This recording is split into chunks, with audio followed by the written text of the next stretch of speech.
kami today sa lugar ng Treviso. Particularly dito sa Castelfranco.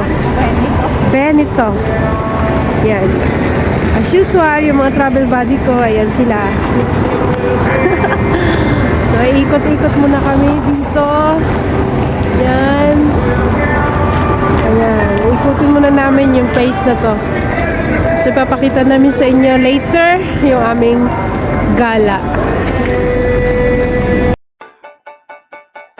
So ayan, andito na nga kami sa center ng Castelfranco.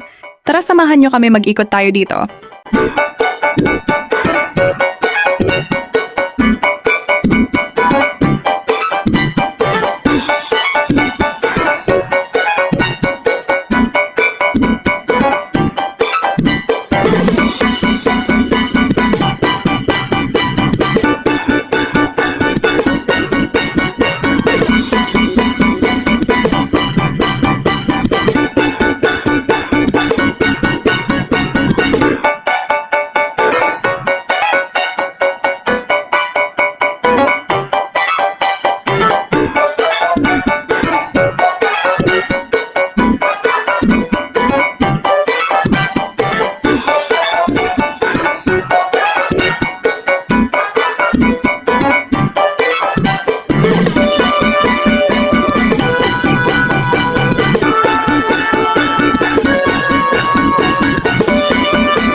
Ang Castelfranco ay matatagpuan sa lalawigan ng Treviso sa siyudad ng Veneto.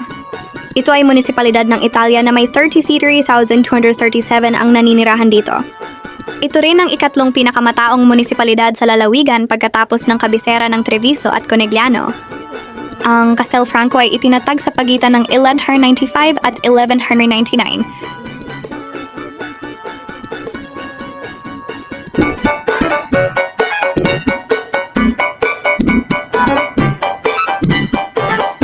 Ang Castelfranco din ay isa sa mga napapaderan na lungsod ng region na pinamamahalaan at buo ang istruktura nito noon pang medieval times. Ang lugar na ito ay kilala rin bilang sanglungsod ng Giorgione dahil sa kanyang pagkatayo.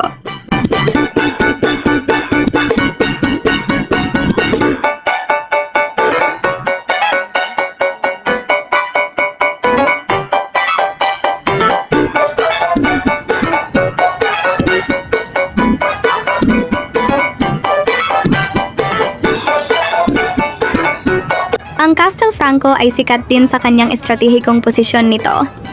Ang sentro ng bayang ito ay nailalarawan sa pamamagitan ng isang kastilyo.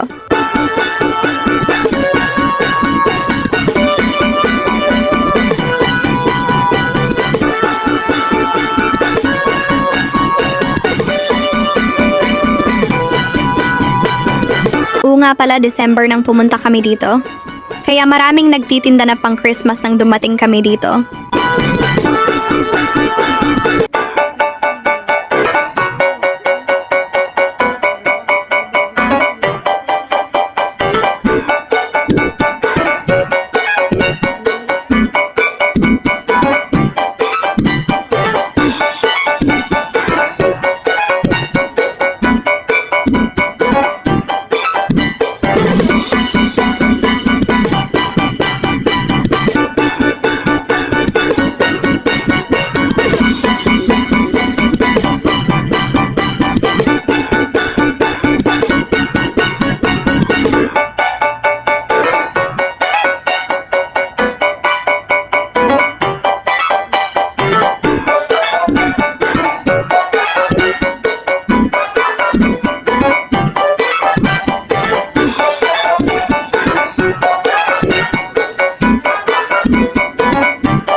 maraming salamat po sa inyong panonood. Naway patuloy niyo po akong suportahan. God bless everyone.